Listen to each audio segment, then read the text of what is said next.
하겠습니다. 요한복음 6장 16절부터 우리 21절까지 말씀을 한 절씩 교독하도록 하겠습니다. 저물매 제자들이 바다에 내려가서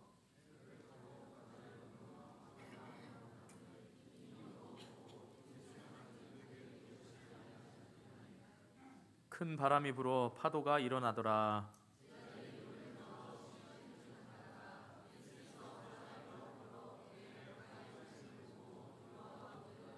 이르시되 내니 두려워하지 말라 하신대 이에 기뻐서 배로 영접하니 배는 곧 그들이 가려던 땅에 이르렀더라. 아멘. 우리 옆 사람 보고 이렇게 축복하면서 인사하겠습니다. 인생의 풍랑을 두려워하지 마시기 바랍니다.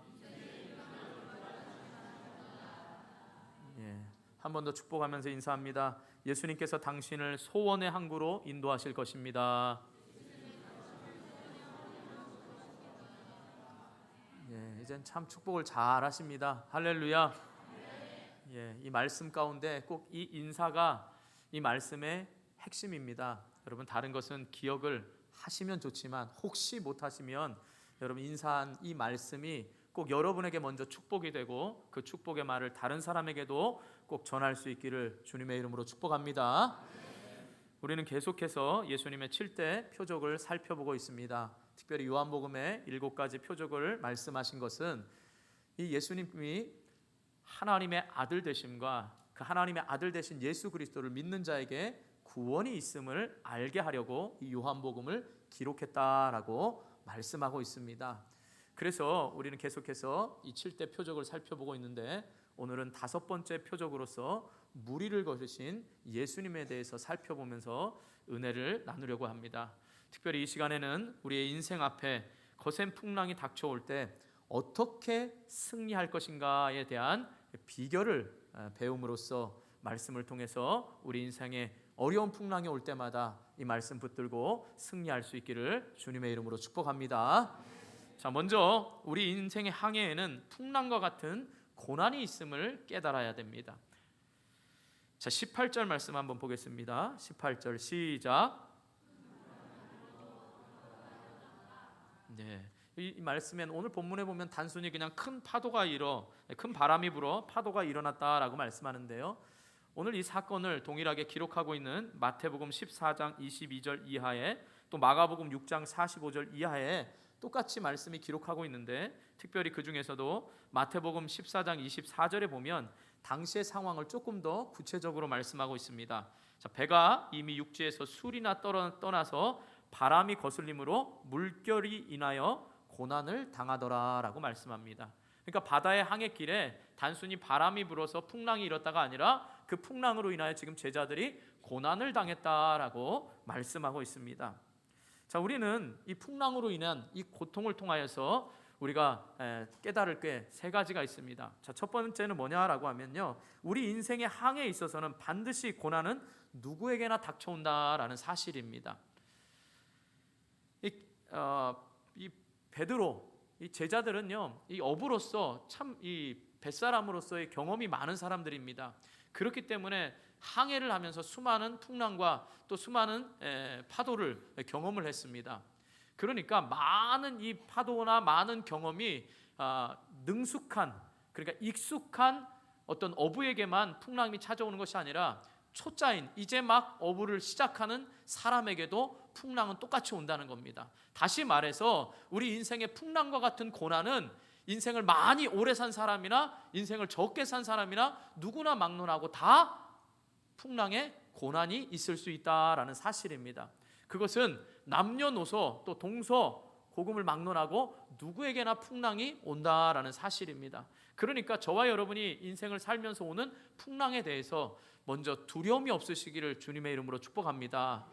자, 두 번째로는 이 고난은 시도 때도 없이 갑작스럽게 닥쳐온다라는 사실입니다. 자, 베드로 정말 이 갈릴리 바다에서 잔뼈가 굵은 어부입니다. 이 베드로가 이 배를 띄우면서 오늘 보니까 날씨를 보니까 풍랑이 일 거야. 이것을 알면서 배를 띄우진 않았습니다. 그런데 갑작스럽게 지금 풍랑이라는 고난을 만났다라는 사실입니다. 오늘 본문에도 보면 갈릴리를 바다라고 표현하고 있습니다. 근데 사실 갈릴리는 호수입니다. 가로, 그러니까 동서로 가로가 13km, 그리고 남북으로 세로가 21km라는 데는 사실은 어마어마한 크기의 호수입니다. 그런데 자, 이제 이스라엘 땅에 있는 요단강을 중심으로 해서 서쪽이 지금 이스라엘 지파가 살고 있는 이 이스라엘 땅에서 보면 조금 더 서쪽으로 가면 지중해라는 거대한 바다가 있습니다. 그러니까 바다를 본 사람에게 있어서는 이 갈릴리는 호수에 불과하지요. 그런데 호수만 보고 늘 살았던 사람에게는 이 13km와 21km 되는 엄청난 이 호수가 바다처럼 보이는 겁니다. 그래서 오늘 표현에 보면 지금 바다다라고 말하고 있지만 실제로는 호수다라는 사실입니다. 그런데 이 갈릴리 호수의 또 지형적인 특징은 뭐냐라고 하면 이 해수면보다, 이 지중해보다 아래로 200m가 낮습니다. 굉장한 겁니다. 200m가 낮다는 건. 그리고 주변은 산으로 둘러싸여 있습니다. 그래서 이 저녁이 되면 사막 기후는 아침과 또 낮과 저녁의 기온차가 심합니다. 그렇기 때문에 밤이 되면 산에서 부는 이 찬 공기와 또 낮에 이 뜨거워졌던 호수에서 만나는 이 또 어떻게 해요? 찬 공기와 만나서 어떻게 되죠? 뜨거운 공기와 찬 공기가 만나서 엄청난 뭐죠? 풍랑이 일게 된다라는 사실입니다. 제가 우리 새벽 예배 드릴 때마다 요즘은 덜 그럽니다. 그러나 가을이 되면 안개가 굉장히 많이 낍니다. 새벽 예배를 안 나오신 분은 잘 모르겠고 또 새벽에 일찍 나가지 않는 분은 모르겠지만 우리 동네가 새벽에 안개가 많이 낄 때가 있습니다. 안개가 낀다는 건 기온차가 심하다는 겁니다. 처음 들어보는 것처럼 여러분 그렇게 다 보시고, 제가 지금 과학 얘기도 하는 게 아닙니다. 어쨌든 지금 온도차로 인하여서 풍랑이입니다. 갑작스럽다는 거지요. 그러니까 우리가 예측을 못하고 지금 고난이 온다 이러고 우리가 고난에 맞서진 않고 내가 평안할 거다라고 가지만 갑작스럽게 풍랑을 만나고 그게 우리에게 갑작스러운 고난으로 다가올 수가 있다라는 사실입니다.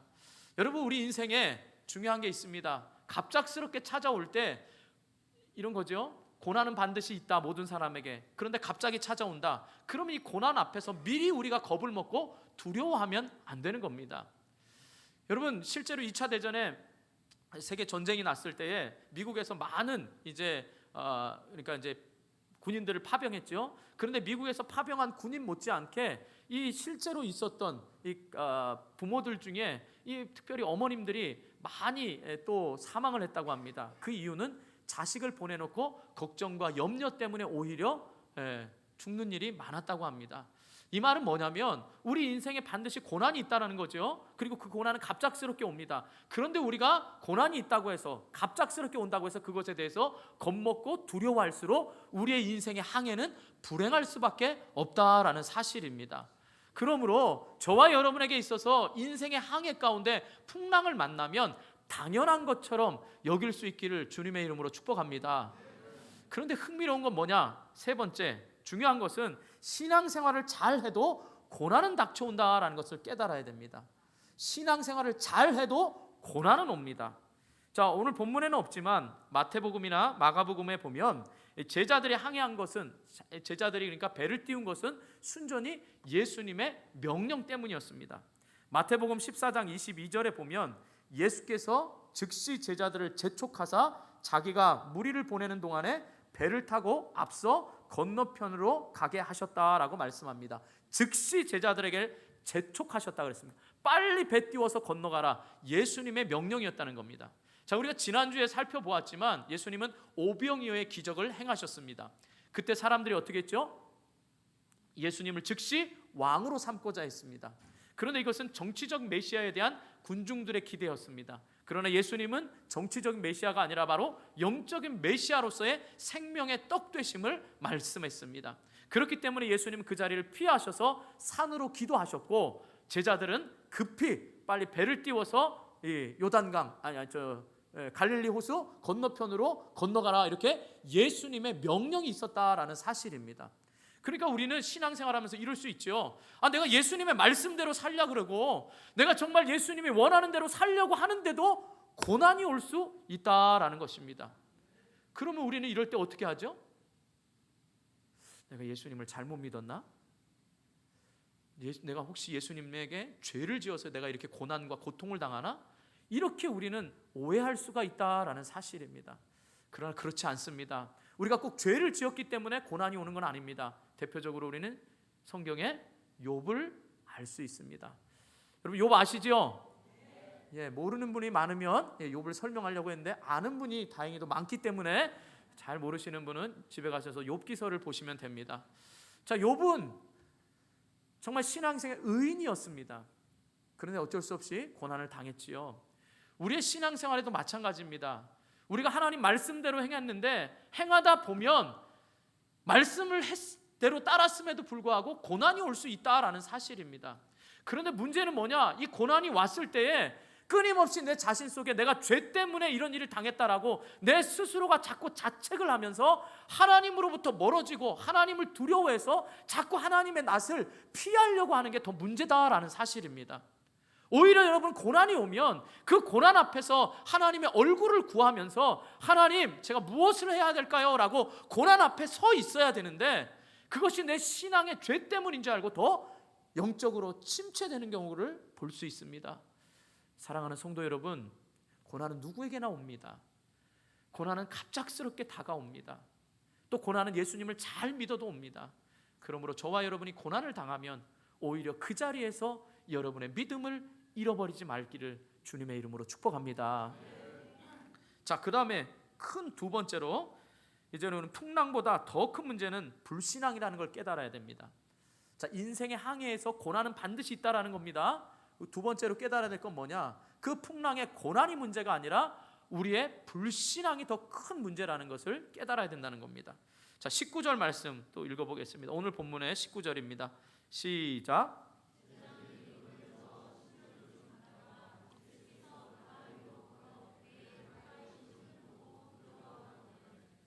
네. 당시 일어난 곳이 육지에서 10여리쯤 떠났다 그랬습니다. 10리 그러면 4km죠. 그러니까 10여리 그랬으니까 대략 한 4km에서 5km입니다. 아까 제가 최단거리, 가로 거리로는 약 몇 킬로라 그랬죠? 13km라 그랬습니다. 그러니까 약 4분의 1 가량을 지금 노를 저어서 가고 있습니다. 그런데 어떻게 해요? 풍랑을 만난 겁니다. 그러니까 뒤돌아갈 수도 없는 상황, 이런 상황에 지금 놓여져 있다라는 것입니다. 자, 흥미로운 것은 제자들이 소스러치게 놀랄 수밖에 없는 중요한 단어가 두 가지 있습니다. 뭐냐라고 하면 그것은 바로 걸어왔다라는 겁니다. 예수님께서 걸어서 바다 위로 걸어 배에 가까이 오셨다라는 겁니다. 그러니까 걸어와 오십니다라는 사실입니다. 자, 여기서 둘 다 현재 분사로 쓰여서 현재 진행형입니다. 있다가 나타났다가 사라졌다가 나타났다 사라지는 게 아니라 계속해서 진행되고 있는 겁니다. 예수님은 바다 위로 걸어오시고 그 목적지가 제자들이 있는 배로 지금 분명하게 오고 계신다라는 사실입니다. 자, 그래서 여기서 걸어다닌다, 이 걸어라는 말의 원어적인 뜻을 보면 돌아다닌다라는 뜻입니다. 그러니까 예수님께서 지금 바다에서 돌아다니고 계시는 겁니다. 자, 여러분 근데 한번 생각을 해보세요. 지금 이 바다가 평지와 같습니까? 사람이 바다 위로 걷는 것도 신기한 일인데 지금 이 바다는 어떻게 고요한 바다입니까? 풍랑이는 바다입니까? 풍랑이는 바다에 걸어오신답니다. 예수님 어떻게 걸어오셨을까요? 한번 생각해 보세요. 풍랑이 이렇게 딱 일면 윈드 서핑하는 것처럼 이 풍랑 사이로 샥 이렇게 예수님이 걸어오셨을까요? 그래서 파도가 예수님 위로만 이렇게 막 지나가고 예수님은 고요하게 가셨을까요? 아니면 이 풍랑을 이렇게 걸어서 언덕 넘어서처럼 걸어오셨을까요? 다 저에게만 집중하시는군요. 저도 모릅니다. 천국 가서 궁금하시면 주님께 물어보시면 됩니다. 뭐 여기에 상상을 해서 아이들은 이럴 수도 있죠. 예수님에게 물 한 방울이 튀었을까요? 안 튀었을까요? 예수님이 입으신 옷이 워러프루프라 뭐 이렇게 방수가 잘 돼서 안 젖었을까요? 이런 거 생각하지 마시고 중요한 건 이 풍랑이는 바다에 예수님이 오셨다라는 사실입니다. 예수님이기 때문에 이게 가능하다라는 사실입니다. 그런데 제자들은요, 마태복음 14장 26절에 보니까 예수님을 가리켜 유령이다 이렇게 말합니다. 한 번도 그런 일을 본 적이 없으니까 유령이다라고 말할 수 있겠지요. 그러나 이것에 대해서 마가복음 6장 52절은 이렇게 유령이다 보는 거에 대해서 뭐라고 말하냐? 이는 그들이 그 떡 떼시던 일을 깨닫지 못하고 도리어 그 마음이 둔하여졌습니다 라고 말하고 있습니다. 여러분, 저와 여러분의 인생길에 놀라운 일들이 벌어질 겁니다. 그런데 그 놀라운 일에 예수님이 유령처럼 보인다면 그것은 우리의 마음이 둔해졌다라는 겁니다. 이 말은 뭐냐? 여기서 둔하여졌다라는 말의 원어의 뜻을 보면 완고하다, 완악하다는 뜻입니다. 그러니까 하나님의 뜻을 깨닫지 못하는 강팍한 마음의 상태를 이야기하는 겁니다. 분명히 오병이어의 기적을 통하여서 예수님이 생명의 떡 되심을 우리는 경험했습니다. 그리고 또 마태복음 8장과 마가복음 4장에 보면 이미 예수님께서 배를 타고 피곤한 사역을 하시다가 배에서 주무셨을 때, 예수님이 주무셨을 때 제자들과 뭐를 만났죠? 갈릴리 호수에서 풍랑인데 그 풍랑을 뭐라고 했죠? 미쳤습니다. 광풍이라 그랬잖아요. 큰 광풍이 부릅니다. 그러니까 오늘 풍랑 못지않게 광풍이 불어서 배가 뒤집혀서 제자들이 죽겠다 하고 예수님을 깨웠을 때 예수님이 일어나셔서 말씀 한마디로 어떻게 했죠? 바람과 파도를 잔잔하게 하셨다라는 겁니다. 그러니까 이미 제자들은 경험을 했습니다. 예수님의 메시아됨을 경험했다 이 말인 겁니다. 이미 예수님의 메시아됨을 경험했음에도 불구하고 그들이 두려워하는 건 뭡니까? 지금 이 고통스러운 상황 가운데 아무도 나를 건져줄 사람이 없다라고 말하고 있지만 실제로 예수님이 우리의 고난 가운데 언제나 함께 하고 계신다는 겁니다. 예수님의 말씀대로 우리가 가고 있으면 언제나 예수님은 우리를 향하여서 가까이 오고 계시고 우리의 문제를 누구보다 잘 알고 계신다는 것을 믿을 수 있기를 바랍니다. 그렇기 때문에 문제는 뭐냐? 이 일어나는 풍랑이 문제가 아니라 이 풍랑을 바라보는 우리의 믿음 없음이 문제다라는 사실입니다. 그러니까 우리의 신앙생활에 있어서 유령처럼 보이고 이 주변에 일어나는 것이 거대한 골리앗처럼 보이고 이 문제를 내가 도저히 이길 수 없다라고 보는 우리의 시각이 문제인 거지, 주님은 언제나 우리에게 다가오시고 그 풍랑을 헤쳐서라도 그 어떤 세력이 막더라도 우리 예수님은 우리에게로 찾아오신다라는 사실입니다. 이미 우리 마음에는 예수 그리스도가 있는 것입니다. 자, 따라서 중요한 것은 풍랑의 문제가 아니라 우리의 불신앙의 문제 있는 것입니다. 그러므로 사랑하는 성도 여러분, 풍랑을 만나거든 이 풍랑 앞에서 내가 먼저 믿음이 있나 없나를 먼저 점검해 보실 수 있기를 주님의 이름으로 축복합니다. 내가 이 풍랑 앞에 얼마나 두려워 떨고 있는지, 아니면 내가 이 문제 앞에서 얼마나 답답한 심정으로 내가 주님의 도움을 구하고 있는지 우리의 믿음을 먼저 점검하실 수 있기를 주님의 이름으로 축복합니다. 자, 말씀을 다시 정리합니다. 잠깐 조신 분을 위해서 정리해 드리겠습니다. 자, 우리 인생에는 반드시 풍랑과 같은 고난이 다가온다라는 겁니다. 그런데 이 고난은 누구에게나 찾아오지요? 갑작스럽게 옵니다. 예수님을 잘 믿어도 옵니다. 그런데 이 풍랑은 풍랑이 문제가 아니라 우리의 불신앙이 문제다라는 사실입니다.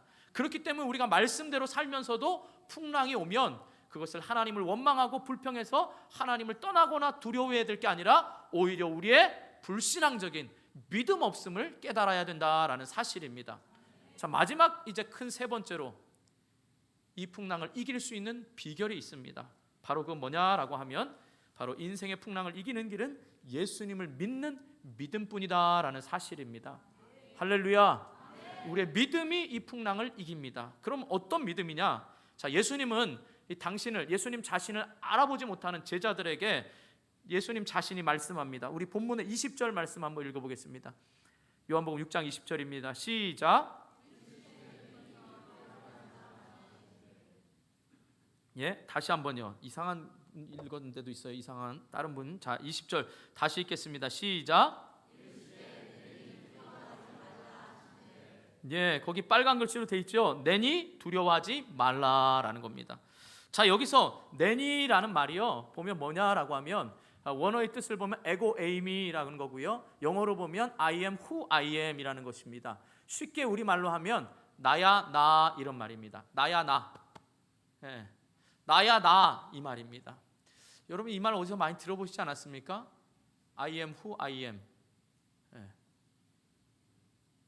생각 안 나십니까? 창세기가 아니고 출애굽기입니다. 출애굽기 3장 14절에 보면 하나님께서 모세를 부르십니다. 그때 모세가 얘기하죠. 사람들이, 이스라엘 백성들이 하나님께서 나를 보냈다라고 말할 때 그 보낸 하나님의 이름이 무엇이냐라고 물으면 제가 이스라엘 백성들에게 무엇이라고 대답해야 될까요? 그럴 때 나는 스스로 있는 자다. 바로 이 말이 I am who I am. 나는 스스로 있는 자다. 나야 나라는 말입니다. 자, 그러면 이 나야 나라는 말은요, 성경에 하나님의 속성이 워낙 많기 때문에 우리가 그것을 다 살펴볼 수 없지만 오늘 이 사건을 통하여서 예수님이 나야 나라고 하는 이 두 가지 의미가 우리 인생의 비결입니다. 이것을 붙잡으면 우리 인생의 풍랑은 어떠한 높은 풍랑이 오더라도 이길 수 있는 겁니다. 자, 오늘 이 말씀 나야 나라는 이 두 가지 의미를 좀 잘 기억하시면 좋겠습니다. 자, 첫 번째 나야 나라는 의미는 바로 예수님만이 우리를 능히 건져주실 전능한 구원자다라는 말입니다. 나야 나 이런 말은 내가 너를 구원해 줄게, 나만이 널 구원할 수 있어, 이런 의미다라는 사실입니다. 자, 예수님은 하나님이십니다. 그렇기 때문에 물 위로 걸으실 수가 있습니다. 그리고 그 예수님은 우리가 당면한 어떤 문제라도 해결해 주실 수가 있는 분입니다. 믿으십니까? 여러분, 우리의 모든 문제가 예수님 안에서 해결될 줄 믿습니까? 시편 46편 1절 보시기 바랍니다. 여러분의 믿음의 고백이 크게 읽으시면 좋겠습니다. 시편 46편 1절 스크린을 보시기 바랍니다. 다 함께 크게 믿음으로 선포하겠습니다. 시작.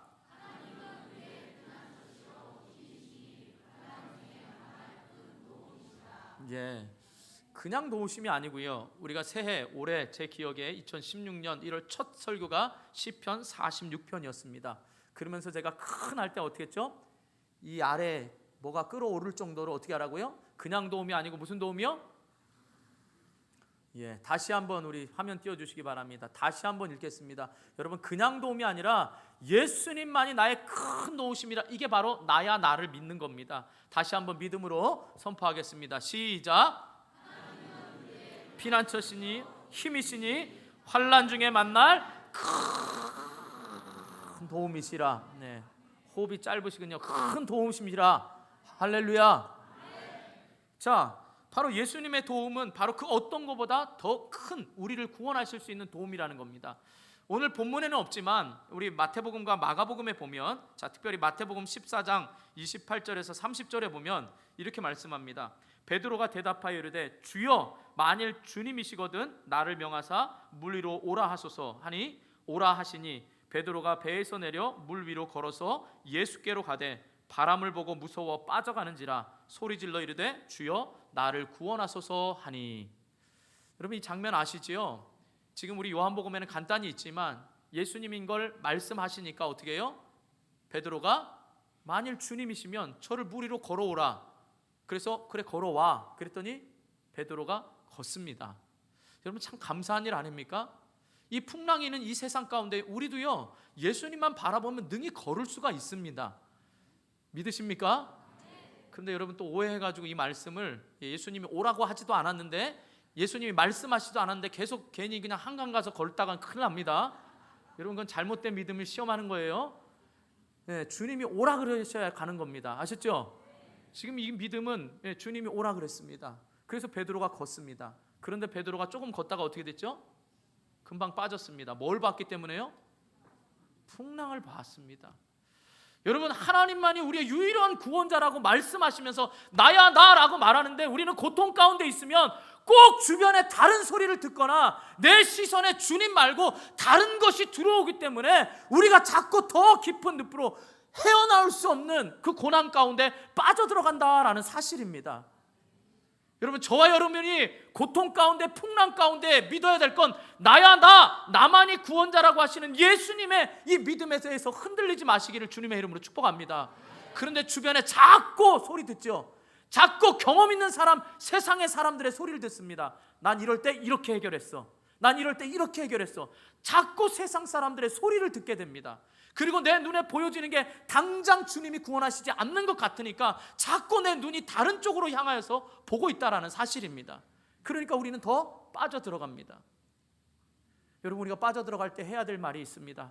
여러분, 빠져들어갈 때 해야 할 말, 그 고백이 뭐냐? 내니 나야 나라고 말씀하신 그 예수님 앞에 손 내밀어 주여 나를 구원하소서, 이 말을 고백할 수 있기를 축복합니다.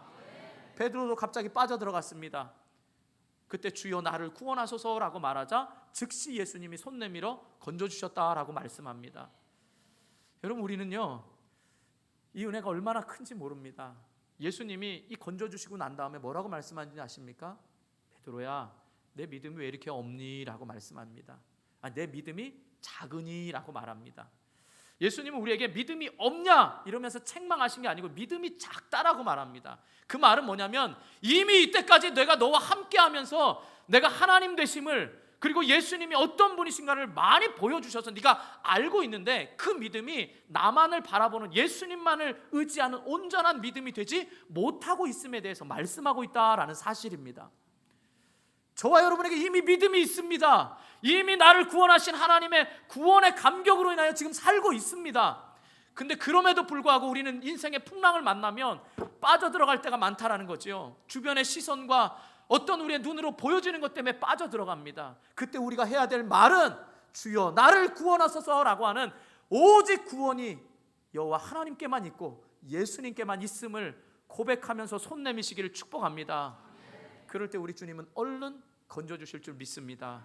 그래서 바로 주님이 나야 나라고 말하는 것은 바로 나만이 구원자라는 사실을 잊지 말라라고 말씀하시는 겁니다. 여러분 누군가에게 가서 말하지요. 누군가의 도움을 구할 때는 그 사람이 도와줄 거라고 믿고 가지요. 여러분 전혀 도와줄 것 같지 않은 사람에 가서 도와달라 그럽니까? 너무 어려운 질문입니까? 아니면 헷갈리십니까? 여러분 우리가 도움을 구할 때는 정말 우리의 도움의 문제를 해결할 수 있는 분에게 찾아갑니다. 그런데 여러분 가서 성공하셨습니까? 아쉬워서 친척을 믿거나 아쉬운 마음에 형제를 믿거나 이래서 가서 하면 잘 들어주시던가요?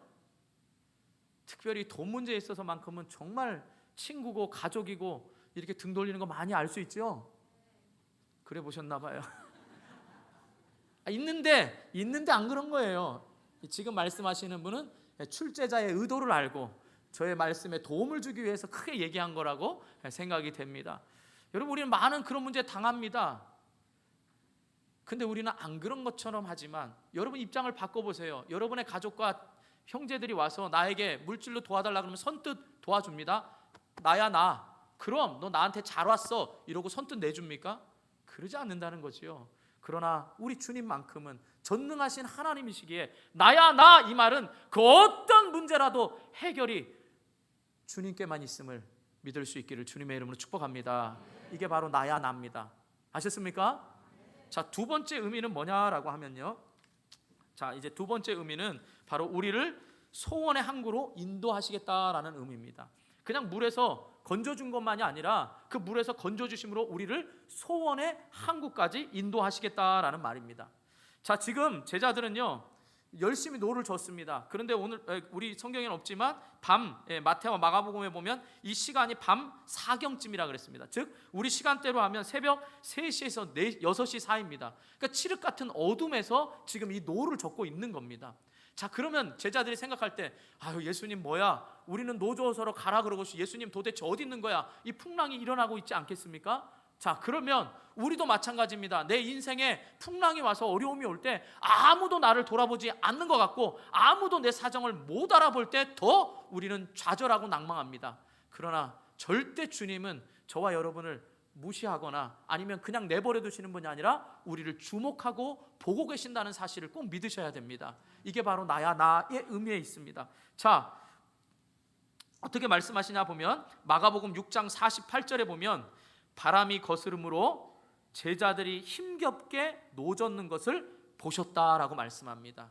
예수님이 보셨다라는 겁니다. 기도하면서 제자들을 위하여 기도하고 계셨고 그 제자들의 믿음 없음에 믿음이 달라고 기도하셨고 그럼에도 불구하고 제자들이 믿음 없음으로 인하여 허우적거리고 있을 때 그것을 보시고 걸어오신 겁니다. 자, 이 말은 예수님이 나는 물을 걸을 수 있는 사람이야, 물 위를 걸을 수 있는 전능한 하나님이야, 이걸 보여주시기 위해서 이 사건을 지금 하고 계시는 게 아니라 제자들이 풍랑 가운데 고통당하고 있는 이 모습을 하나님이 우리를 사랑하시기 때문에 물 위로 지금 걸어오신 겁니다.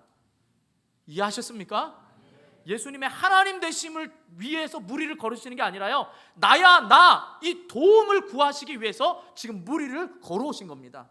그러니까 저와 여러분이 어떤 상황에 있을지라도 우리 주님은 저와 여러분을 보고 계십니다. 그리고 어떤 상황이 있을지라도 우리가 믿음으로 일어설 수 있도록 우리를 위하여 기도하고 계시고 찾아오신다라는 사실입니다. 자, 우리 시편 34편 15절 또 우리 자막 보시기 바랍니다. 자, 그 예수님이 어떻게 하시는지 같이 읽습니다. 또 시작.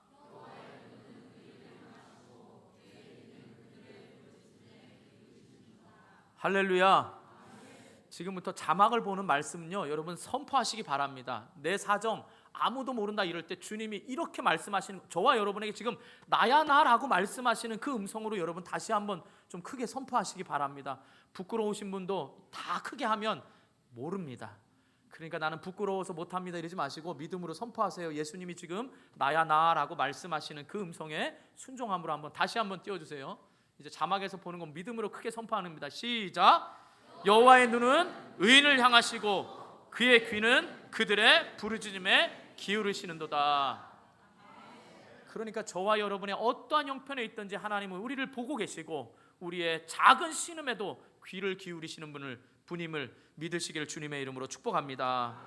그러니까 예수님이 찾아올 때는 어떤 풍랑이 있는 세력도 막을 수가 없습니다. 예수님이 뚫고 오서라도 그 어떤 벽과 장애물이 있고 완전 지하의 벙커에 있더라도 주님은 그 지하 벙커를 뚫고서라도 우리에게 오시는 분입니다. 그러니까 전능하신 하나님이 벙커를 뚫었다, 무리를 걸었다, 이게 놀라운 게 아니라 우리를 위하여 그것을 행하시는 분이 바로 나야 나라는 사실을 잊지 마시기를 축복합니다. 그것뿐만이 아닙니다. 자, 이사야 49장 15절 16절 또 말씀 보겠습니다. 이사야 49장 15절 16절 또 함께 크게 읽습니다. 시작.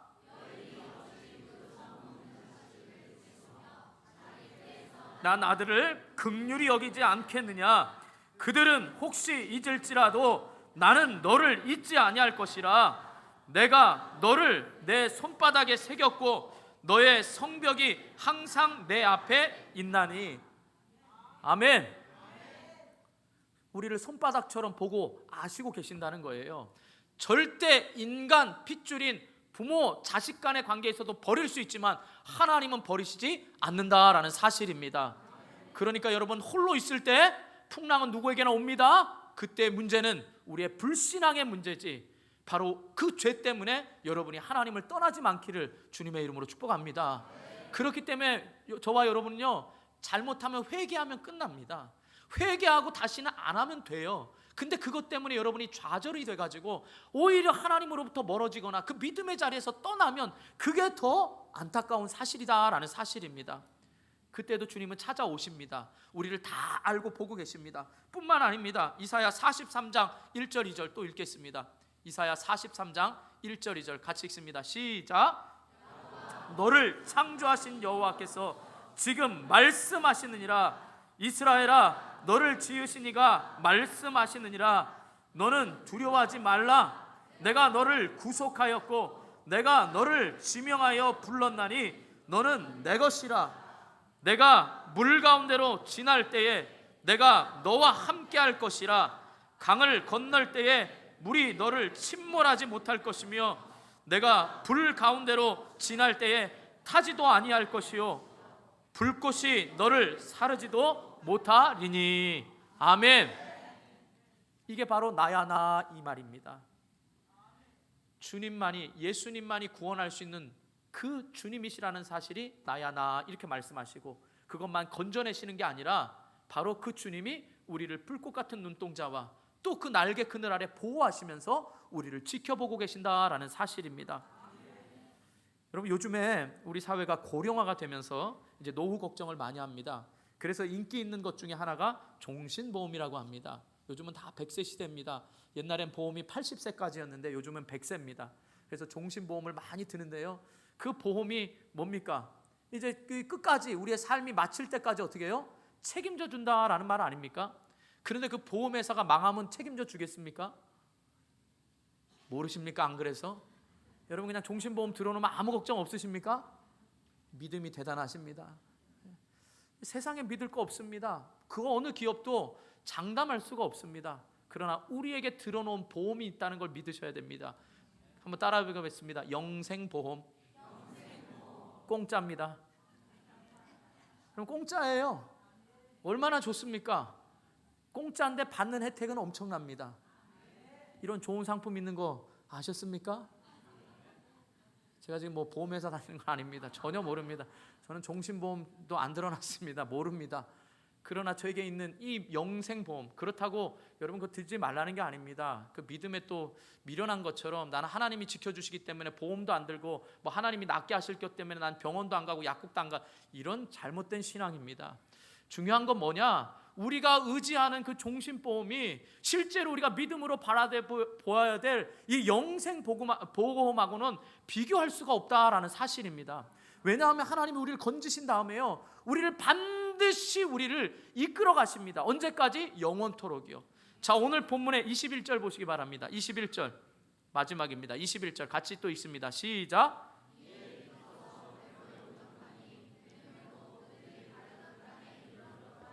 아멘. 자, 이제 나야 나라고 말씀하고 왜 믿음이 적은 자여 하고 배에 올랐습니다. 그랬더니 풍랑이 잔잔해졌죠. 그러고 난 다음에 이제 예수님이 어떻게 해요? 목적지 그 땅에까지 어떻게 해요? 그 어디요? 들어가려던 땅에 이르렀더라. 이게 그냥 보면 어떻게 해요? 반대편 땅이죠. 또 한번 말씀 한번 보겠습니다. 우리 이사야 46장 4절, 이사야 46장 4절 말씀 또 한번 보겠습니다. 예, 화면.